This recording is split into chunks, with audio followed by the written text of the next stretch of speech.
যে ঝড়ি হবা নাকছে এই ঝড়ি কি মোক চা খাওয়া আটকের পাইবে, যার জন্য এমন ঝড়ি তো ছাতা নিয়ে মুই চা খাবার জন্য রান্নাঘর যাওয়ার নাকছুম।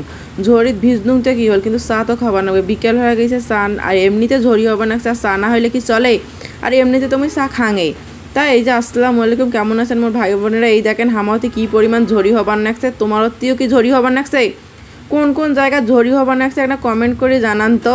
তা এই যে ঝড়ির দিনত এই যে মুই আসনুক চা করি, চা খাইম। তা ঝড়ি জানা মোর মাক কোনো যে মাক না মুড়ি ভুনেও মোর মাফে মুড়ি ভুনেইছে, আর এদি ফির মুই চা করি নাকছুং। তা চাটা করি খাইম। তোমাগুলো কি বিকেলে চাটা খাই নেন? ঝড়ির দিনত মোর খিচুড়ি আর ঝড়ির দিনত চা। চা তো এমনিও খাও অমনিও হোক, গরম ঠান্ডা ঝড়ি বৃষ্টি রোদ যখন মোক চা খাও আটকের পায় না খাও। এই যে তোমাগুলো দেখার জন্যে মুই এখানে কাপড় চা ঢালনু, আর এদি মুড়ি দিয়ে খাংছে। তা একটা তোমার কাছে জিনিস দেখাং ভিডিও করার জন্য অর্ডার ঢালনু, ভিডিও করার পর করে ঢালি না, সেটাই তোমার ওগুলো দেখাং চাগুলো। এই দেখছেন ভিডিও যখন করা শেষ স্টপ করে ফির এই যে মুই এই যে দেখো ওখানে কাপড় মগজ নিবে নাকছুং বড়, এই মগটা ছাড়া আমার চলে না।